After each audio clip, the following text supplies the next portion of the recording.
आता कसं मस्त लोणचं झालंय. ह्याच्यातनं सगळ्यात त्याच्यात मी घरी गेल्यावर घालीन. आता आमचे बाबा आले तिथं टेस्टिंगसाठी. ते आता चव घेऊन काय म्हणतायत बघू जरा. कसं काय झालंय बाबा? ते वाटलंच होतं मला. आता ते चव घेऊन गेलेले आहेत पुढच्या कामाला.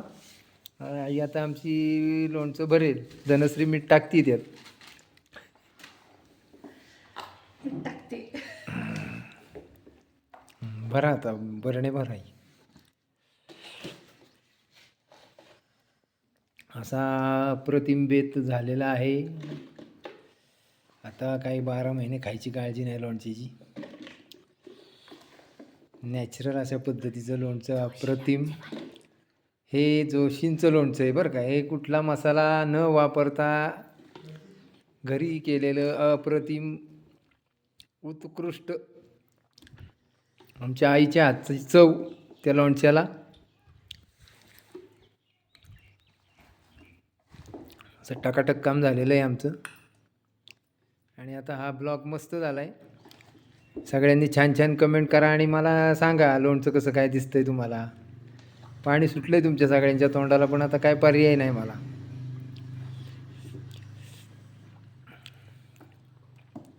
या अशा प्रकारे बरणी पूर्ण भरायची. खरं मीच भरणार होतो, पण ते जरा काय होतं, असू दे म्हणलं. आईच करती, तिच्या हातालाच चव आहे, तिनेच भरू दे म्हणलं बरण्या.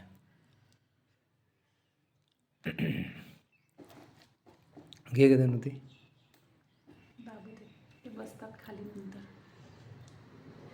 हे बघा अशी बरणी भरली आता मस्त लाल लाल लाल. त्याच्यात आता फोडणी ओतायची अजून ते मुरलं की. अशा प्रकारे हा सगळा किस्सा मस्तपैकी बघा मंडळी. कसलं खतरनाक लोणचं दिसतंय. हे बघा हे असं भरायचं आणि असं खायचं.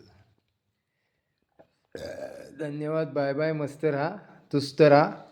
जय श्रीराम, जय गौ माता.